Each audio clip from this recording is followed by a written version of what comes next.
with that, go ahead, Jennifer. All right, thank you very much. So like Emily said, it's exactly correct. We went from teaching 100% in the classroom with my spring students to in the middle of a class, me getting an emergency vibrating cell phone text that said, send your students home at 5 o'clock. The campus is closing indefinitely, and then having to switch to completely online overnight. I am trained in cadaveric study at Moore Park College. We do have the cadavers there, so it's very much a hands-on course. So I was very concerned about maintaining the integrity and the rigor of the course. Coming to a fully online system, Mary Swenson, who is our tech, our instructional technologist, I didn't mean to say tech it's definitely an elevated respect term. So she was responsible for providing and finding a powerful tool for us to do that, to make that transition. So she sent me 3 different ones to evaluate. I evaluated all 3 and felt definitely that Visible Body was going to be the best for our students. So I want to preface who our students are. So we are a very large community college here in Southern California, and we have students who are just coming from the high school environment. We even have some students who are in an accelerated high school program. So occasionally I have a student as young as 14, but they're usually so gifted that they actually elevate the class. And then I have adult students who are coming back. Maybe they already have their LPN, now they want to transition to a BSN in nursing, or they want to go from nursing. I have one right now going into speech-language pathology, and so they need to redo their anatomy because it's just old. So some of my students had this before, and some it's their first experience with the material. So I had to select a program that was going to allow me the option to make as much information as possible for those who need it, but not to demand it for those who don't need it. So what I've been able to do with Visible Body is come in and I designed an entire course. I actually was able to make it less expensive for the students to take the course because I was able to utilize what Visible Body had put forth to the point where now I no longer require a lab manual at all, which saves the students, I think, about $89. So not only have we increased the efficacy of what we're doing, but we've decreased the cost of the course. So so let's get into specifically what I did that made my course as seamless and as smooth. I think my dean said, you know, Jennifer's got it working like a charm. And so this is how we did that. So the first thing that I did was I noticed that the traditional Visible Body had an anatomy and physiology component, and what I needed was anatomy only. Here in Southern California, anatomy and physiology is separate except at the CSUs. So I'm not sure why that one school's doing it differently, but hey, you know, free country. So I called Kara right away, who's here on our meeting, and I said, I am teaching with Merib, so the textbook I'm teaching with, I made sure I had it right here. It's just the Human Anatomy, Merib, 8th edition, very common, very excellent book. And she said, oh, we have that book. So she was able to provide a course shell for me based on Merib's Human Anatomy. So rather than making the sample, can you guys see my cursor moving? Yep. Okay, so rather than using the sample course, I went ahead and said, give me the actual course. Again, I didn't have any time to adjust. Literally, I went home from work one day in the middle of a class. Like actually, they transitioned us to online only in the middle of a session. I literally had to put the cadavers away and close up shop. So 0 warning. I went ahead and asked for that. She sent it. So if you decide to adopt it, go ahead and align it with the actual textbook you're using, and I'll show you why that's awesome. So then I came in here, and you'll see that I went ahead and did that. The program allows you to put your college name in here, so you can see Moore Park College here. Then the students are able to see the specific heading for our course, which is Anatomy MO1. and my specific CRN number, so that if they're having any problems logging in, or if I'm teaching multiple sections of anatomy, I have the ability to look at that CRN and know that the right student is enrolled in the right version, and it streamlines it between what we're doing in Canvas, which is also with this same nomenclature and this same symbol, and they're able to come onto Visible Body and it's identical. So there's no confusion of, am I in the right place? Did I do it right? I did not receive that question once. They were able to come on, see this, and know exactly that they were in the right place, doing the right thing. And then up top, it actually has my name. So they're able to see that, yep, they've got me. They've got a contact email in case anything goes wrong. I had a student just this morning who was able to utilize this and say, hey, it says that the quiz is available. I wasn't able to log in and take this quiz. We were able to get them in touch with IT, and within the hour, the student emailed me and said, okay, everything's open. I should have the quizzes taken by 1:30 today when I start my class. So they respond very, very quickly, which I deeply appreciate, since if you are teaching a summer class, it's probably a condensed course. Some are as condensed as 4 weeks, others are 6, 7, or 8.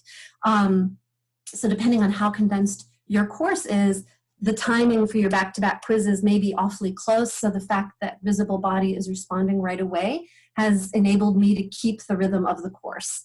I've tried other programs where they will get back to you within 48 hours. Unfortunately, that's not quick enough for an abbreviated course. Visible Body does have the backup to support my students in that rapid format. So I deeply respect that, and that's one of the reasons I'm really thankful that we selected Visible Body as the powerful tool we were going to use to bring the laboratory experience online. So you can do the bulk editing. I chose not to. Again, with a condensed class, I have to make sure that all the learning objectives are met and that my students are studying sufficiently, right? Really specifically, this is what you need to know to meet these learning objectives, pass the class, and have the class count for your matriculation into whatever program you're getting into. So when I came and did my editing, I was very learning objective specific, and you'll see that as we go in. I did include the Getting Ready with Visible Body courseware, and I did include a Getting Started quiz. Thank goodness. Don't get rid of that is my tip. That's my first tip for you as you are moving into Visible Body. The students have to know how to manipulate the model, right? They have to be able to pull it up. They have to be able to see the whole skeleton. Occasionally there's a structure that's hidden initially, and you're going to have to delete superficial structures to click on the structure that the anatomy ID question is asking for. If you don't include this Getting Started quiz, and it's just 10 points, you know, like my class is almost, I think it's 1,300 points. So the 10 points to learn the Visible Body, worth every bit, right? So it's not that it's a huge distraction from your learning objectives, it's that it is setting your student up for success as they're moving through all the other quizzes. If they don't know how to manipulate the model, you're gonna start getting the emails that say, I knew what the right answer was, but I couldn't get to it because there was another structure covering it, or I knew what the right answer was, but da-da-da-da-da. So just do the Getting Started quiz, that's my tip. Then we move down into the human body orientation. I make sure that the language of anatomy is still present for those who this is the first experience for. If they haven't taken anatomy before, it's important that we remind them anatomy was written in Greek, Latin, and Italian. So if they don't have that background, make sure that you include this. But then if you notice, as I come through each of my, there we go. Blink. Why aren't we? Oh, I see. I have my picture over, or your picture's over there. As we come down, yeah, you can either do a graded assignment here, and if it's a graded assignment, it'll have a check, or you can align it with a discussion in your Canvas class. So for the orientation of the human body, I did the anatomical scavenger hunt, and then when we all came back to class, we had a big open discussion, and we went through the anatomy scavenger hunt, and that was a very valuable activity. So you can either use visible body to test here, or you can take something from visible body and make a Canvas assignment with it. Okay. All right, so now moving into tissues. All right, so you'll see that here I had one quiz, decided to make another one, right? So the one with the published one here, and the quiz here is what the students will take. I made sure that I kept all of the nomenclature the same, and then what I did in my gradebook in Canvas is I aligned it. So for each of these chapters, I've put the chapter that it is in this textbook, not exactly the same as how visible bodies anatomy and physiology worked. This is one more benefit to using the exact textbook that you have. So when I came into the quiz, you can see that I have aligned my quiz, and you can see the dates where it became available and where it will close. And I describe the actual learning objectives that we are in alignment with in our textbook. And then I even put the page numbers there. So I don't want them thinking Canvas is separate than visible body is separate than what we're doing with the PowerPoint in the textbook. I need it to be integrated. I need them to know that this is one class for which they get one grade. You may be in a college where the lab grade is separate from the lecture grade, so you would have to take that into consideration. I needed to align it. So I needed them to be able to know exactly where they were going to find these responses and then go into the quiz. Some of my quizzes you'll see have one aspect to them. And again, the actual quiz comes up with the college name on it, so they know that they're getting credit for this item. This isn't just something with visible body that they're doing to help them learn. This is the graded item. We've got the school logo. Okay, we're gonna go in and take the quiz. And then what I do here with all these questions is I make sure as I'm going through my lecture online, here's our anatomical scavenger hunt that we did, right? So they're able to print that out. And I make sure that all of my quiz questions are aligned in the study guide. So the benefit to having your visible body aligned with your textbook is that I was able to take these that I wrote, I think 7 years ago when I first moved to California and started teaching in California with this Merib text. I wrote, these are the learning objectives. You have to have answers to all of these questions to pass the test. I was able to find that the visible body quiz questions, there are enough of them to make a good quiz, and they're all going to be found in my study guide notes. And then all my test questions come from the study guide notes. So they know that the quiz questions and the test questions are going to be almost seamless. If there is a question I want to ask, and it isn't an invisible body question, which is pretty rare. I think I wrote a total of 10 questions for the whole course, so I could find most of what I wanted. You can go into visible body, write your own question, and it will look just as good as this question here. And then again, all you have to do is click on it and submit it. At the end of the quiz, it'll tell them what the right answer was and what the select answer was. I have found a couple that are wrong. So if you find one that's wrong, just go in and fix it, right? I mean, don't let the world come apart. But because I have found that issue, and I have found the issue where if you teach a continuum where this nerve innervates this muscle, and then you go into the nerve quiz, the model doesn't show the nerve and the muscle. So I made sure that when I quizzed, that I didn't just put a bulk quiz up there, that I actually take each quiz before I publish it and make sure that I've covered every single question on there.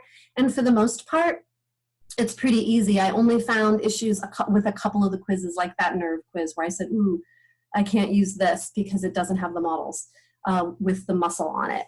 So usually they work, but if you find one thing that doesn't and you haven't found it before your students do, that makes the students feel tense.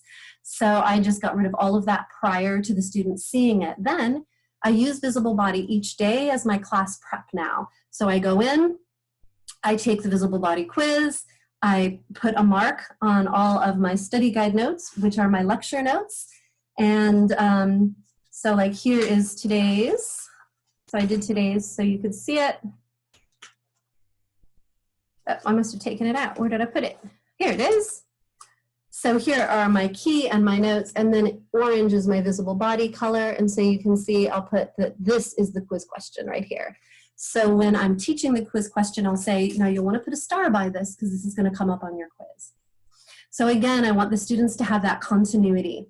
So by the time the students have taken the quiz here, they've had a chance to go through the visible body modules, they've heard me lecture on it, and now they're taking the quiz.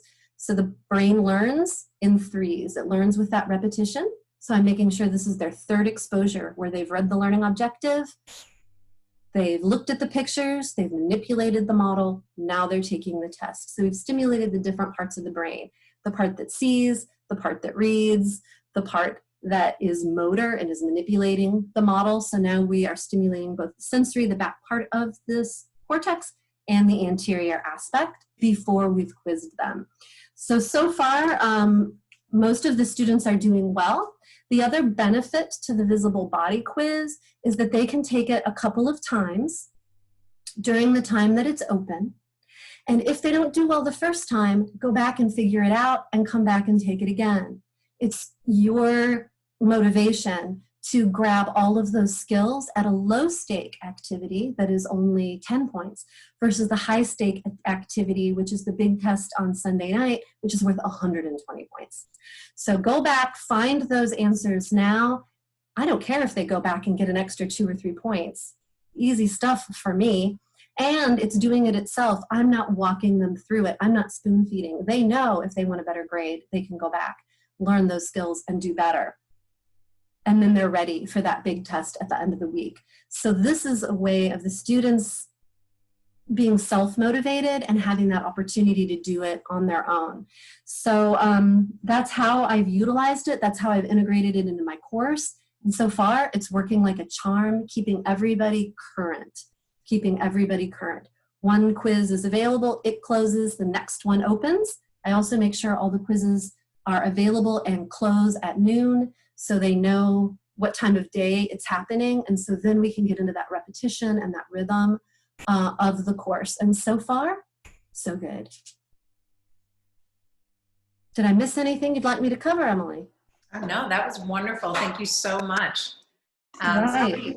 Yeah, we will open it up for questions now. So just feel free to raise your hand or post your question in the chat and we will get right to it. We are more than happy to show you any part of the program as well. So the first question is from Irina. Hang on, Irina, I will unmute you.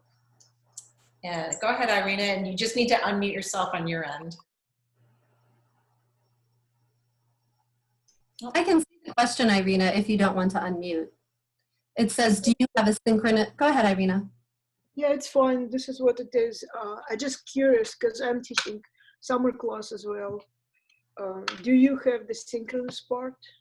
So what I do, officially the college has it as asynchronous. So I go online every day and I have traditional Zoom classroom, and I call these the Brady Bunch squares. Okay, so we are using ConferZoom just like Visible Body is, which is another super smooth way of getting things done. And if the students want to chat with me, if they want to ask me live questions, they can do that, and their responses are part of the recording. For students who can't be here synchronously, a lot of my students have been called back to work, and because it's human anatomy, a lot of my students are essential workers that are working insane hours. Some of them, I've noticed, are watching my videos in the middle of the night, like 2, 3 in the morning. That's how hard they're working. So they don't have to be synchronous, but I offer that aspect of synchronicity. In the fall, when I go back, we have 4 dissections with the cadavers. So we're going to do 2 for muscles, one for anterior and one for posterior. We're going to do one for thoracic cage and one for abdominopelvic, but nothing for face, head, and neck, which is killing me. But they've only, but you got to do what you got to do, right? So we are allowed to go into campus 4 times for fall, and so those labs will be synchronous, and they will be goggled, gloved, aproned, and masked, and we will only have 12 students allowed in the classroom, so we have to maintain the social distancing as well. So that's how our college is handling it. So I have synchronicity, but they don't have to be there. Yeah. Does that answer your question, Irina? Do you have any other questions? Yeah, it's fine. I'm just curious. It's not necessarily has to do with the visible body. Okay. Well, thanks so much. All right, I am going to go over to Sarah McNorton. Okay, Sarah, go ahead. Oh, hi. Just wondering about your quizzes. Do you open them up for a certain period of time, like 24 hours? Or Yeah, let me go back and show you how I do. Oh dear, I have so much on top of, hold on. Oh dear. Let me close the chat for a second. Yeah, all right, so here is an active quiz. So I opened it way early on the first day of class. This was my tissue quiz. It was closed 2 days later. So most of my quizzes are only up for 2 days. This one you're seeing is open because I had a couple students that were accidentally dropped from the course for non-payment and it deleted everything. So I'm giving them until Friday to retake it. But when you go into edit, so let me come down here into edit. I'm gonna close out the pictures if I can, so I can manipulate my screen and show her. Okay, so I can come down here into edit, yes? And then here's my due date and here's my release date. So I can select when the students can begin the test and when it's due. Then I can come over here to my course calendar, and here we'll go into July real quick, okay?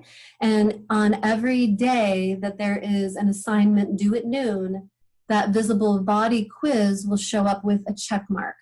And then they know which test that quiz is a part of. Is it your Unit 2 test, your Unit 3 test, your Unit 4 test? Is it going to be on your Unit 5 test?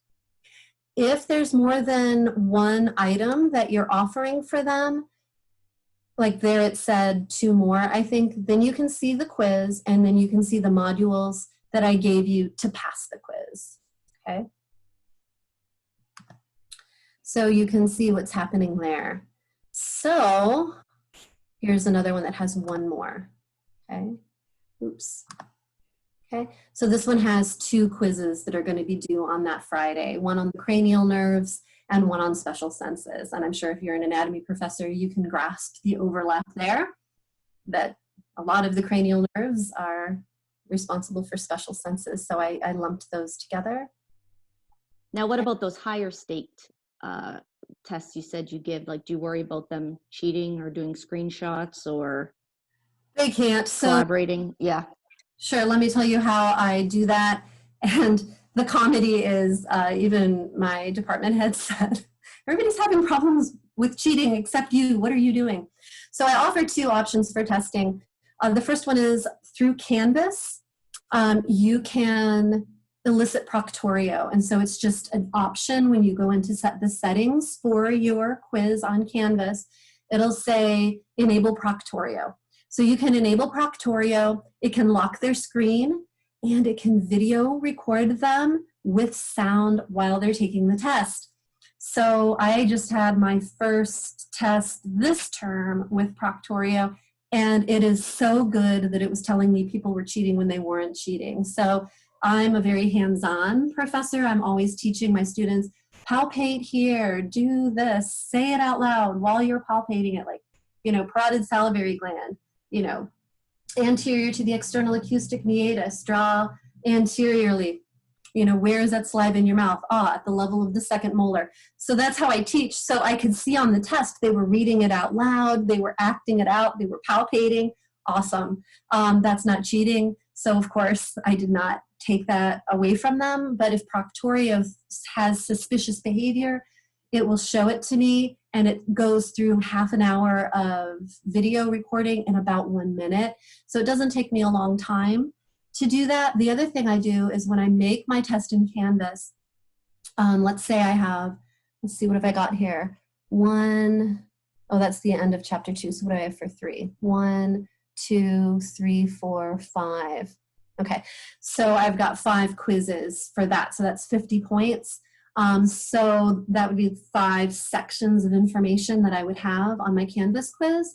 So if I've got maybe 6 questions on, or 12 questions on each of those, that would be 60 questions. So then I would write 20 to 24 questions and click randomize. So this person doesn't have the same test as this person. This person's number 3 isn't that person's number 3.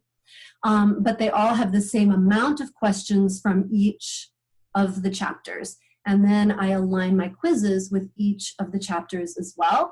So, so it's considered even and equal from a pedagogy perspective. But yet they can't cheat because this person's number 45 isn't that person's number 45. And some people may even have a matching question that's worth 4 points, and this person may have gotten 2 multiple choice questions that were 2 points each, so they won't even necessarily have the same number of questions on the test, making cheating more trouble than it's worth. The other safeguard I have in there is that the test is timed. So if I have 60 questions on the test, they get 55 minutes. They only have time to read the question, answer it, and move it along. They don't really have time. And then if they have posted pictures and they're looking like this, it tells me that. If they have notes down here and they're going like this, Proctorio will tell me that. So basically, I have all of their little faces staring at their little button because they don't want to be accused of cheating. Because this time, if they're accused of cheating, I have it recorded. Most of them would rather die, right? It's the ultimate humiliation. And so then what I do before the Canvas test is I tell them, you know, when I was working clinically, I had some cute little nurses that thought they could screw around with the doctors and dose patients at a different time and falsify charts. If you would cheat on a foundational anatomy exam, you would falsify a patient's chart. I have no problem getting rid of you if you do that. So I don't really have much trouble with cheating. Thank you. So I'm going to go, oh, I'm sorry. Did you have another question? Nope, Okay. that's great. Thank you. All right, thank you. All right, I'm going to go over to Caroline Doyle. Go ahead, Caroline. You can ask your question.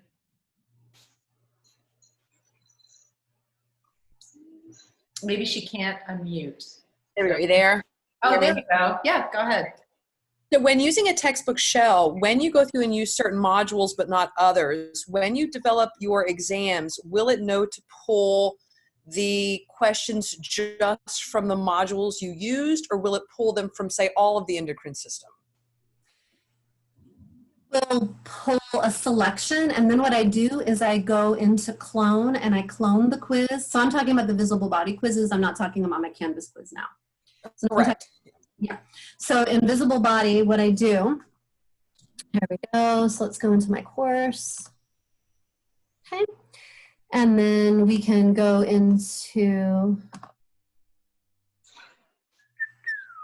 all right, so let's say we go into something I haven't done yet, like embryology. Okay, and then we can go into embryology. And you can, these are just illustrations and animations. Maybe this isn't the best one to pick. I'll pick a different one. Please stand by. Okay. Sorry, the wrong button. All right, so let's do skeletal muscle tissue. Yeah. How about bones? All right, we'll do bones. Okay, so here I am with bones. Okay, so I can make the modules open. I can make the anatomy ID model. This would be the model that they would manipulate. If I was in an 18-week course, I would have enabled the pathologies. I'm in a 7-week course right now. That had to go by the wayside. That's okay. I want to make sure I've given them a good foundation. You can give them the practice quizzes if you like. In a 7-week class, I don't think we have time for that. So you'll go into the modules, okay? And in my module here, I've given the structure list. I've typed all this into my description, okay? Then when I pick my test questions, okay, all right, and then here is the model, so you can see the model. So I want you to see what I'm working with first, then I'll tell you how I manipulate it. Please stand by. Your question is very important to us. Right. Sometimes the Zoom can slow the load process, but this is fairly normal. It usually loads in under 5 seconds. And it's just loading all the models so that when the students are manipulating or you're manipulating the model, it's fast, it's quick once you're in there. Okay, so here we are with our appendicular skeleton, okay? And as you can see, you can manipulate that model. You can do what you like with it. You can make it bigger, smaller, etc. So then when I go into my quiz, okay, so there's that. Excuse me. Okay, so now they know all of the structures here that I expect them to be able to find on this little model here. They already know that that's the expectation. And if they were to ever say to me, well, I didn't know what you wanted. Oh, really? Give me a break, right? Here's your structure list. These are all the specific structures you have to be able to click on that model. Then, and no students tell me that, right? Okay, so now, let's go back. Is there any way, Emily, that I can stay in, oh, here it is. Well done. And so what you did, Jennifer, was modify one of our assignments by adding your list of expectations, your learning objectives. So it's a highly customizable platform. We have just a ton of content and the ability for professors to really make it their own and input your own learning objectives, even your own documents and links to videos as well. Yeah, now here's the one that just expired at noon a few minutes ago. And so here we can go in then to my dissection quiz. So that was how I prepared them for the quiz. And then I came in here.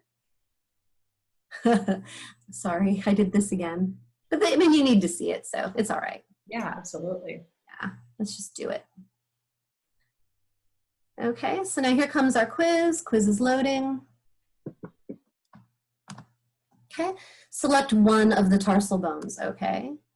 So then I'm gonna bring up my ankle, click on calcaneus and submit.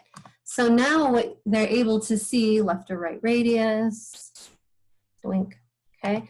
And so then getting their points really isn't that hard, right? So what I've told them is here in the quiz, it is just, can you identify the bone? Then when you get to the big test, the high stakes activity on the Canvas exam, it would be the styloid process of radius. See what I mean? So I'm starting with one level and then I'm moving to the deeper level. So what is it saying? Left or right fibula? All right, here's the head of fibula. Blink, submit. All right, so fair enough. So now you can kind of see how what I've asked them to do in the module directly comes back to the quiz. And if there was a quiz question that Visible Body put on there that I didn't ask, I just delete it. So then when I'll show you how to do your quiz, so leave that. Okay, so this quiz is published, so it wouldn't let me change the content. So what I would have to do is click unpublish, yes. And it's telling me that my students already took the quiz and I know that. And I already wrote down their grades, so we're fine. Okay, so don't worry, I'm not messing up my students. Okay, and then here are my multiple choice questions. Okay, and these are the questions that came directly from my Appendicular Skeleton lecture notes that I gave. Okay, and you can see my images here. All right, so we've got the 2 points of the quiz. Then we can click edit. All right, and then we can click edit content. So then I can come down here and edit assignment content. Any moment now. Ah! Ta-da! Very good. And then I can clone the quiz. Okay. And then once I clone it, it will allow me, so I'll just do it. I'll just click clone. Okay. Actually, let me show you something while I'm here. Here are all the quizzes that I could choose from. And as you can see, I chose 2 quizzes. I chose a dissection quiz and I chose the 3rd of the multiple choice quizzes, yes. I can either clone it or I can edit it. So I'm gonna go ahead and click edit, and click OK. And so then here, do you see how it's saying I selected 2 quizzes? 1, 2, a dissection portion and a multiple choice portion, and now we're gonna edit, okay. So now I'm categorizing my quiz, and here are all the questions. I can preview a question, and if I don't like it, I can delete it. If I wanna add another question, I can click add more questions.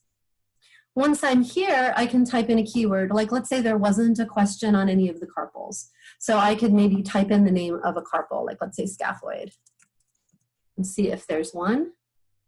3 found, okay. Which 2 carpals articulate with the radius? Oh, that's good, I like that. See that? So I selected one I like. And then I can look at the answers and make sure I like them. Distal carpals articulate, okay. Gliding synovial joint. Okay, so since this one is talking about a joint, I would leave this one for chapter 9. So I will unselect that one. Okay, and check this one.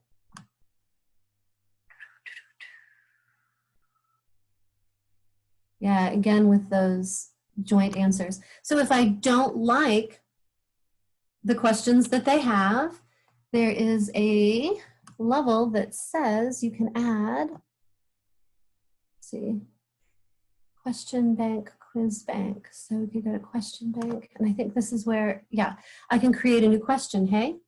So then I can click on create a new question. All right, and the question type, let's say I'm going to pick a multiple choice question. Okay, continue.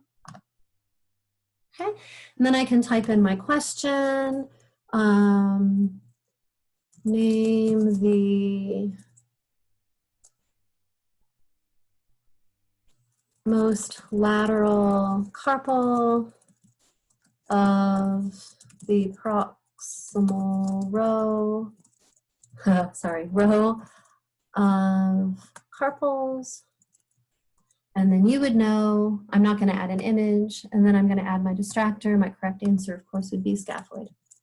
Okay, and then I could add 3 more distractors. So let's say cuboid. Capitate, sorry. Capitate. Hamate. And let's say lunate. I like it that they all rhyme.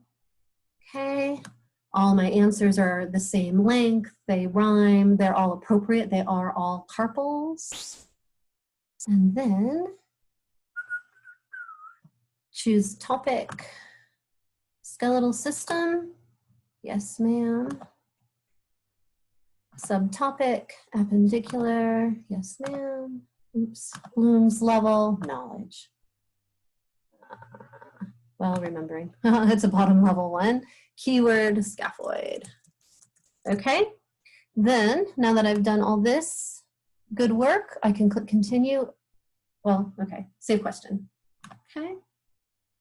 And now we can add the question to the quiz. I can make another new question, or I can say that I'm done, but it saved the question. Now, if I want to add that question to any quiz, I know what keyword I can answer here in keywords. So let's see how that works. Yeah. Ta-da! Do you see? This is the one I just did. Name the most lateral carpal of the proximal row of carpals. Scaphoid. Ta-da! So that's how I do. Great, thank you.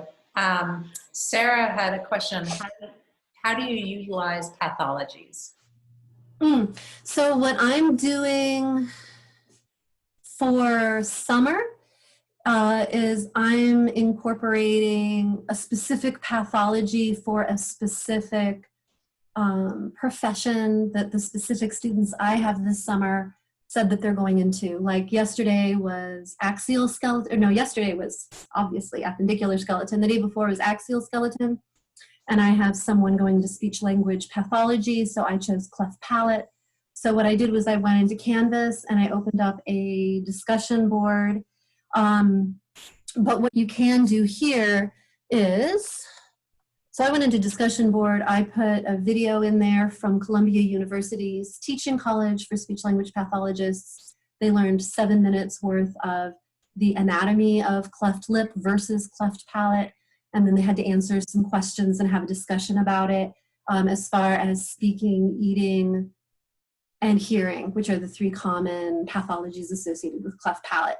So this summer I'm doing it that way because the DE requirement by law says I have to have the students in course objective related discussions as frequently as possible. So to meet that legal requirement of the DE course, I made the choice to do that in discussions rather than here on Visible Body, where it would be an individualized activity, but you can do it on Visible Body because there's always more than one way to get things done, shall we? Oh dear, I hit the wrong button. Please stand by. My courses. So you guys are probably getting really used to my eyes as I come really close. We can tease. So let's go into axial because we were just talking about cleft palate. And then we have augmented reality, but not a pathology. Did we have pathology for tissues? Is that what I was in? Did we have pathology? Remember, there should be some. We can show how you can create an assignment with the pathologies. Yeah, you please. Yeah, go ahead and take that just because as I'm clicking on them, Sure. Yeah. pathologies, but I know I saw it on here when I opened it earlier. So you can really put them anywhere. Kara, do you want me to share my screen? Yeah, do you want me to go ahead and share mine? Yeah, go ahead, please. That'd be great. So Jennifer, you just need to stop sharing yours. My pleasure. Stop share. Thank you. Okay.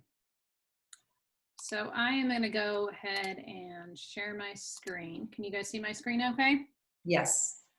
So if I were in a course, and sorry, I have a lot of courses in here, but if I were in a course and I wanted to add something in, I would go up to this Create New Assignment tab up here.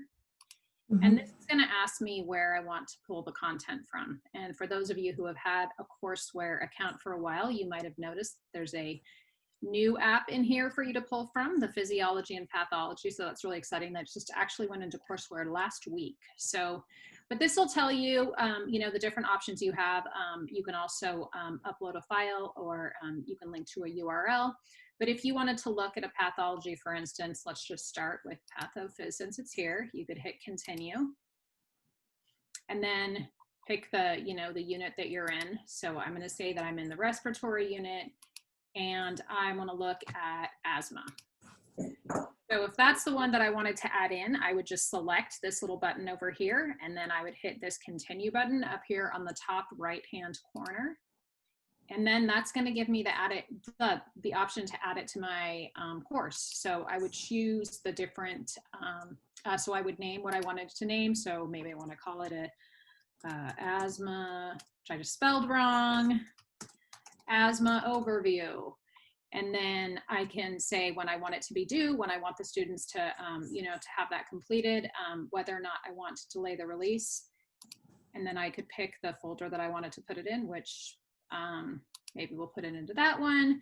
And then if you want to edit the description like Jennifer did in her courses to specify, you know, certain things that you want the students to be able to identify or look for, you can add that content in there.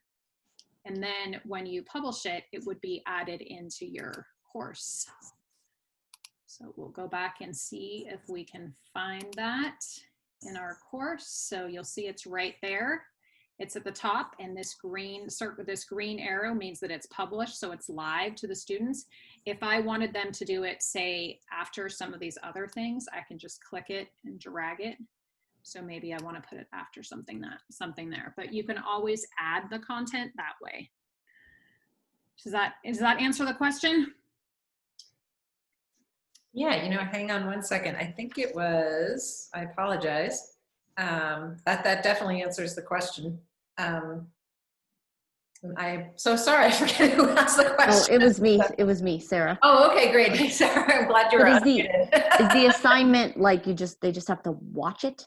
Like, so you just, So that one, yeah, so that one is, yeah, so I mean, like what it is it's a view, and then you could specify when you're in the edit assignment content here. So when you go to the assignment details here, I mean, you can write, you know, like if you want them to, you know, like to do anything specific, you know, I'm like specific with it, or, you know, anything like that. But yeah, to pull it in right now, this was just, and I don't even know what this was. It was pathology. It's probably just a view in this case. So yeah, it's just a view that they would look for, but you could then specify, you know, what specific, you know, items or aspects you want them to do, or you could even, you know, ask a question.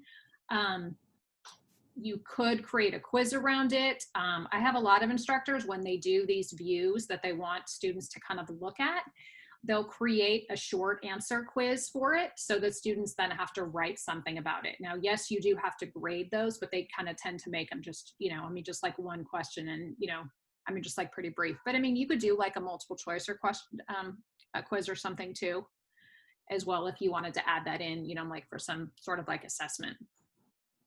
okay, thanks. Yeah.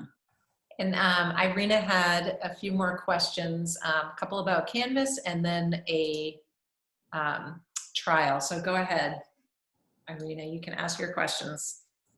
Okay. I'm unmuted, right? So I can hear you. yeah, the easy question, I'll just start with it because it's distinct from the rest. When the students are informed that they will be using a visible body, do we have some kind of a trial period before we actually pay?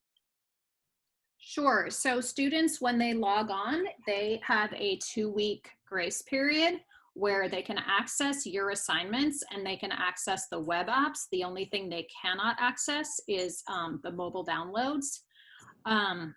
And so that is a 2-week trial period. And then at the end of the 2 weeks, well, and actually slightly before those 2 weeks period, they will get reminders, you know, hey, your account's about to expire, you want to upgrade, whatever. So they do have a trial period for, you know, waiting for, you know, like student loans to kick in or whatever. So yeah, there is that 2-week grace period. And you guys, for like those really short summer classes, you don't have any special options, right? Like cheaper options, like versus semester-long classes. The semester-long, what it is, $50. It seemed to be reasonable, but $50 for 6 weeks for many students might seem unreasonable. Yeah, unfortunately, right now, the student pay option that we have right now is just the 2-year. 2-year option. You Okay. get mobile downloads of those apps that they get to keep. So if they go on to take additional courses, they would have the apps, and they would also still have access if they go on to take another course and another instructor is using visible body, because when they got the link, they would just go ahead and click it, you know, and the system, you know, would remember that they had that account. So. Okay, thank you. So for as far as the system requirements, the internet speed, which is reasonable for visible body, what is the range? Goodness, that is on our support ticket. You have it at 30. I cannot have it at 30. For example, for me, even if I use the wire, like if I use an actual physical connection, it gives me the most 24, and I can really have this connection to my max, and it's anything from 9 to 15. So I've had difficulties actually even using myself, the visible body, with what I have. I even got, I usually use Mac, but I got a PC from the school, the Dell PC, which has more RAM, like it has 16, but still I was going just to record the session for the students using Visible Body, and I just was unable to. So for me personally, I have those limitations, which maybe Jennifer, you could speak a little bit to that, given that you're at a community college with a wide range of students. Yeah, the first comment that Irina made that I'd like to address was some students saying, well, $50 is a lot for a 6-week course. Doesn't matter how long the course is. You've got to buy the same textbook, you got to buy the same lab manual if it was an on-site or an on-ground course. So you're learning the same amount of information in an abbreviated time period for 6 or 8 weeks that you would have learned in 18 weeks. And you're getting the same 4 college credits for taking the course. So the argument that a student might put forth that, oh, it's only an abbreviated course, so I should pay an abbreviated price. No, you have access to all the information. I'm giving you the full course. This is not dumbed down. This is not truncated in any way. This is not jerry-rigged. This is actual human anatomy or anatomy and physiology, and it counts the same, and we have the same expectations of you. So I would diminish or erase any expectations that this is somehow easier or less than. And then they won't have that financial thing with it either. At most schools, the summer course costs more, not less than the 18-week course. So that's the first thing I wanted to address. And then the second was the the students and the different abilities for internet. I do have some students that have acknowledged, I did have 2 students taking a test, and it said they're both using the same internet connection, and I could look and see that they were both in different parts of the same restaurant. It looked like a Starbucks. And they were using the internet there. They were using the free Wi-Fi at Starbucks and taking their test. Okay, so that helps. But if you're the teacher, you may want to, so I'm not sure if it's locational, if you just don't have access. Let's see.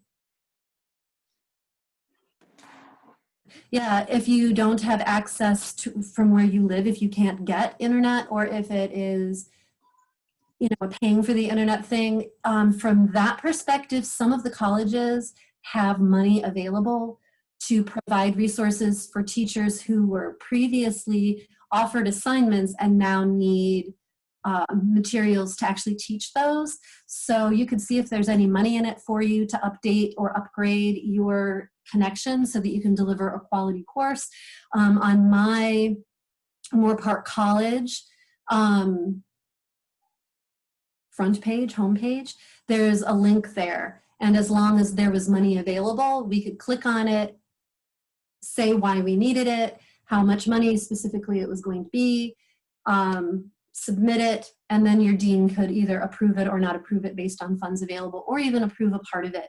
So you may want to look at your college to see if we can get you the internet speed that you need, Irina.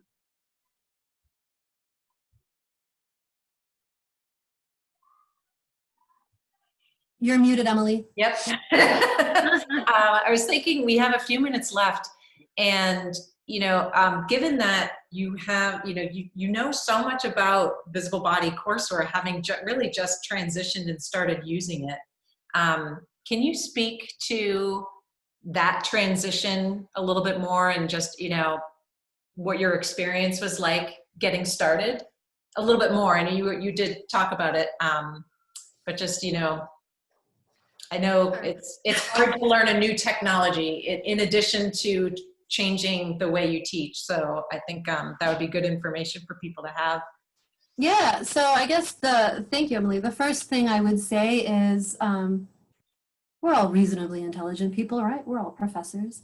So when people present the challenge or the opportunity to do something new or to do something different, theoretically, that's what professors are. That's what we do. We are people who have invented things or done things that have never ever been done before. Yeah? So as a professor, if somebody throws a challenge at me, it's just like, oh yeah, You give me that challenge, ladies and gentlemen. So for me, visible body really presented a positive opportunity. Selecting visible body first and then utilizing visible body second gave me the opportunity to wake up every day in quarantine, knowing that my school had been shut down in the middle of a class, which for me was a little, I could wake up every day and say to myself, I'm going to do what I do because I love my students, I love the science of the human body, and I love this tool that I've been given. And I'm going to put those three things together and I'm going to make something beautiful. So first of all, I didn't have the mindset that it's hard. That mindset doesn't work for me. It may work for other people. It doesn't work for me. I look at it like I have a challenge and I've been given a tool to meet that challenge. And in this case, the tool was visible body.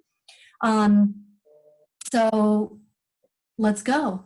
Let's see if I can be the student now. Let's see if I can follow instructions. So the first thing I did was I printed out this sheet that was sent to me by Kara, close enough. sorry. It's all right. Hey, people are picky about that one, you know? I'm not picky on that one. I hear it all. They say it different. You apologize. Yeah, so that was the first thing I did. And then you'll see that it has the checks all the way down. And I just went through and I followed all of those checks. And then I got in there and I tested it out. That was how I found some of the good questions that I could ask, like, it's going to take me forever to take the physiology half out. Is there an anatomy only option? Kara said yes. She got me the anatomy only option. That helped. Then I got to the aspect of graded quizzes and lab activities, and I tried them all out, and I just pretended to be a student. And pretending to be a student is a fun thing to do. Learning is a fun thing to do. So visible body really gave me something proactive and intelligent and positive to do, rather than watching the news, which these days I think we can all say could be stress-inducing if we didn't have something positive to do. So one of the positive comments I've received from my students is, thank you for just coming on and just teaching the class. There's no political commentary. There's no, let's relate what's happening in class to what's happening in the world. Can we not? Can we, the students just want to get going. So visible body keeps it right on task and right on target that the rest of life is going on. Visible body enables me to create an anatomy space for them where all they have to do is learn about the human body. Everything in visible body pertains to every student because they have all of this stuff. So that helps too. So I would say that the number one thing that helped me use visible body well was the instructor's guide here. And this does include all of the information for your computer, Irina. So it told me to go in there, clear my cache and cookies, and do all of those other things so that my computer would be functioning with the software in an optimal way. Instructor's guide, yeah. Yeah, I can send that to you. Right. I feel like there was something you wanted me to say, though, that I didn't say, Emily. No, that's perfect. That was it. Yeah, I mean, that was it. Good. Yeah, I think, no, just speaking to the change, the change of adopting a new technology and how was it to learn. So yeah, speaking to the specifics of like, yeah, fun and the instructor guide that you printed out. And we have a lot of support as well. Like Jennifer alluded to, your questions will get answered quickly. We have trainers who will sit with you one-on-one and, get you started and then schedule, deeper dive sessions. We hold these webinars. We're going to be holding more webinars, later in the summer that are more geared toward training, really how to use the quizzing and things like that. So lots of support. So yeah, so any other questions before we wrap up? Great. Well, we will follow up with you. We have a team of reps ready to help and support you. So you'll hear from your rep right after this with, any questions you have, feel free to go to them. Thank you so, so much, Jennifer. This was wonderful. I think everybody found a lot of value in hearing your experience and seeing you walk through step by step what you've done with your beautiful online course. Well, thank you. And even if you didn't learn a lot of new things, I always look at it as every time I come to something like this, if I learned one new thing that I can actually implement, go ahead and actually implement it. So even if it's just one positive change that you can make and actually implement it, just inspire yourself to say, okay, I'm going to make that one change. And sometimes what you'll find is once you make that one change, boom, boom, boom, boom, boom, then you see how easy it is. And then you're less afraid of change. And I think the one really positive thing that we can give our students right now is to say, we're not afraid of change, so you shouldn't be either. Because if you lead in fear, they'll be afraid. If you lead in excitement and opportunity, they will follow in excitement and opportunity. So let this quarantine be an inspiration rather than a devastation for you and for your students.